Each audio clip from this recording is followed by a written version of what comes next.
Who pulls out of the tailspin first, the Nets or the Lakers? I think the Lakers pull out of the tailspin first, but I think that it's disingenuous to compare these teams to each other. Look, 23 days ago on January 22nd, the Nets were the 1 seed in the East. They've lost all the games since then and fallen to the 8th seed. The Lakers were never good ever this season. The Lakers have not been good. The Lakers are not good. The Nets are fine. They're just missing. Like, look, what we've learned over the last month is that a team with Patty Mills and LaMarcus Aldridge is probably not the 1 seed. That's what we've learned, which is not a thing that we needed to learn. We knew this. We know that the Lakers are 20-20 with LeBron this year. The Lakers are 23rd in offense right now. They have 2 players on the team. So I will say, you said there's nothing, the 2 teams have nothing in common.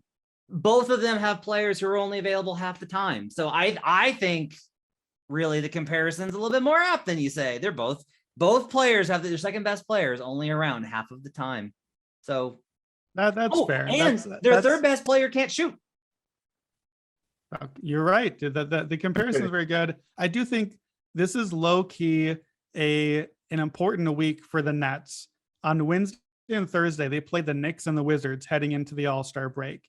You got to win those games because you just need to get a couple wins and get out of the funk so you don't have a L14 heading to the All-Star break. And the Knicks and the Wizards, like, they could be contending for the last play-in spot with the Nets if they don't get out of this tailspin. They're the teams that are the floor that if Brooklyn things get really bad, like, just win those 2 games and you've cut the floor off, you've guaranteed the play-in spot, and none of the rest of the stuff matters. The Lakers have a lot more to worry about, but they're going to get out of their tailspin because LeBron and Davis are healthy. So they're going to win, but they're still not good. I don't know, man. I don't necessarily buy that the Nets are fine.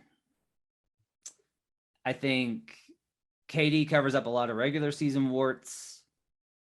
I think KD's been amazing. I think it's like a testament to how good KD is, which coming off that Achilles, like, that's remarkable. Like, it's insane that he's still this good. Yeah. But what is this team good at? What do you look at this team and go, like, they're so good at having Kevin Durant? That's like what they're good at, is having Kevin Durant.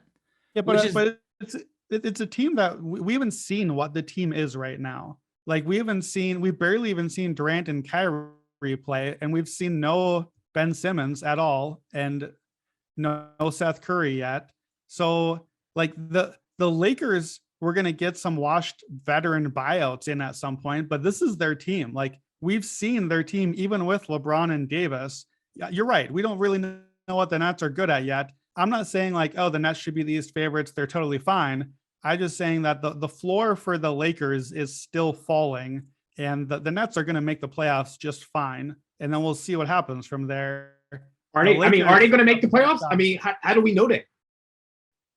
They're going to make the playoffs unless Durant gets hurt and misses the end of the season. Like, then anything is in play. But like, if I had to choose which team is more likely to miss the playoffs, it's the Lakers, because the Lakers haven't been good anyway. As long as the Nets get their guys out there, they're going to be fine to make the playoffs at least. I think both these teams are in a little bit of trouble. I don't think the Nets. Now, look, one thing I will say, we're going to see tomorrow night Seth Curry, and we're recording this on Monday. Seth Curry and Drummond are going to play on Tuesday. So maybe like Seth helps them a lot, right? Like having another ball handler and having Drummond, who's, you know, like a front court defender. If you squint, picked up space. He's big. He's a large man. So maybe that like helps them dramatically. I got a lot of question marks about both these teams. I think both these teams are in a lot of danger. I will say, like, the Lakers play pretty well in that Warriors game on Saturday. And the Lakers have played better when they're shorthanded than the Nets have when they don't have Kevin Durant. Because without Kevin Durant, they're a joke. Like, that's the drop-off, is like, no Kevin Durant, team is a joke. Even with Kyrie. Joke. J-O. The way the Lakers and the Nets also don't own their first-round draft pick this year. So Good There's time. really no tanking for these teams. There's nothing to lose for. Then may as well go ahead and try to make the playoffs.